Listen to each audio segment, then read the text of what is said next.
Assalamualaikum warahmatullahi wabarakatuh. Perkenalkan, nama saya Andi Zahra, mahasiswa program studi manajemen zakat dan wakaf IAIN Parepare.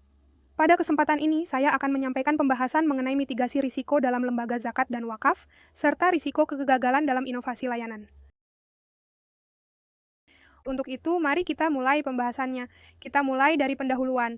Dalam lembaga zakat dan wakaf, risiko bisa muncul dari proses kerja, sistem, dan respons publik. Karena dana yang dikelola adalah amanah, mitigasi risiko dibutuhkan agar layanan tetap aman, transparan, dan dipercaya.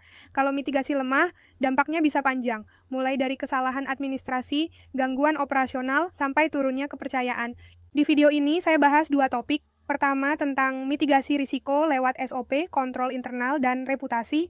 Kedua, tentang risiko kegagalan dalam inovasi layanan. SOP menjadi instrumen penting karena memberi standar kerja yang jelas, membuat proses konsisten, dan mengurangi kesalahan manusia. Dengan SOP, lembaga punya panduan yang sama dalam mengelola dana. Pertama, SOP menstandarkan alur kerja supaya kualitas tidak tergantung siapa petugasnya. Kedua, SOP mengurangi human error dan penyimpangan. Karena langkah-langkahnya jelas, menerima, memverifikasi, mencatat, menyimpan bukti, sampai pelaporan. Ketiga, SOP memudahkan audit dan evaluasi. Karena ketika ada masalah, bisa ditelusuri bagian mana yang tidak sesuai standar. Jadi SOP itu bukan formalitas, tapi pengaman proses. Dalam penghimpunan dana, risiko operasional sering terjadi pada penerimaan dan pencatatan transaksi. Mitigasi bisa dilakukan lewat verifikasi berlapis dan kanal pembayaran yang aman. Yang pertama, verifikasi dan rekonsiliasi data. Transaksi dicatat oleh petugas penerimaan, lalu dicek ulang oleh admin atau keuangan menggunakan bukti transfer, mutasi rekening, atau laporan sistem. Ini mengurangi risiko transaksi terlewat atau salah input. Yang kedua, penggunaan kanal pembayaran yang aman dan terdokumentasi seperti transfer resmi atau QRIS supaya jejak transaksi jelas dan mudah dilacak. Karena penghimpunan adalah titik awal, kalau di tahap ini rapi, tahap pelaporan dan distribusi jauh lebih aman. Mitigasi risiko melalui reduction berarti mengurangi kemungkinan atau dampak risiko lewat penguatan internal. Sedangkan transfer berarti memindahkan sebagian risiko ke pihak lain.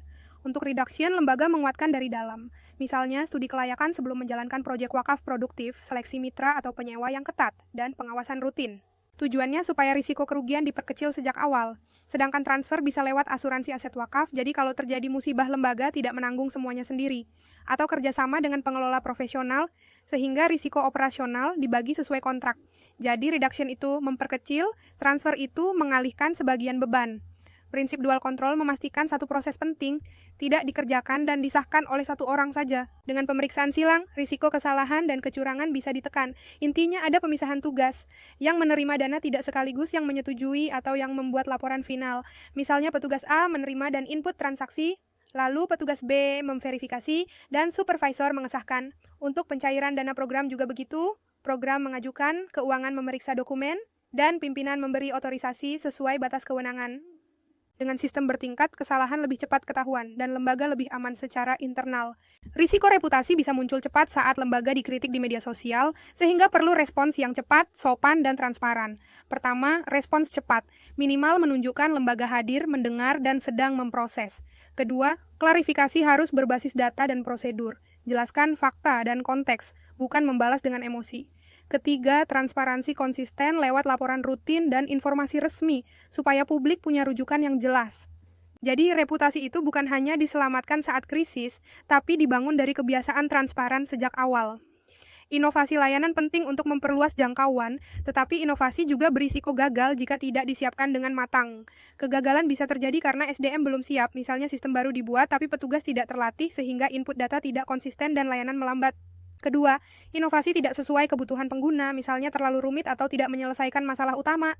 Ketiga, biaya dan keberlanjutan tidak direncanakan sehingga inovasi berhenti di tengah jalan dan malah mengganggu reputasi. Karena itu, inovasi perlu uji coba terbatas, evaluasi bertahap, pelatihan, dan penyesuaian berdasarkan feedback supaya benar-benar bermanfaat. SOP menjaga konsistensi proses, mitigasi operasional menjaga keamanan penghimpunan dana, reduction dan transfer menjaga aset wakaf produktif, dan dual control menguatkan pengawasan. Sementara reputasi dan inovasi menunjukkan tantangan lembaga juga datang dari persepsi publik dan kesiapan perubahan. Kalau mitigasi dilakukan dengan baik, lembaga jadi lebih profesional, lebih stabil, dan manfaat zakat wakaf bisa berjalan lebih maksimal. Demikian yang dapat saya sampaikan, semoga pembahasan ini dapat memberikan pemahaman dan manfaat. Terima kasih atas perhatiannya. Wassalamualaikum warahmatullahi wabarakatuh.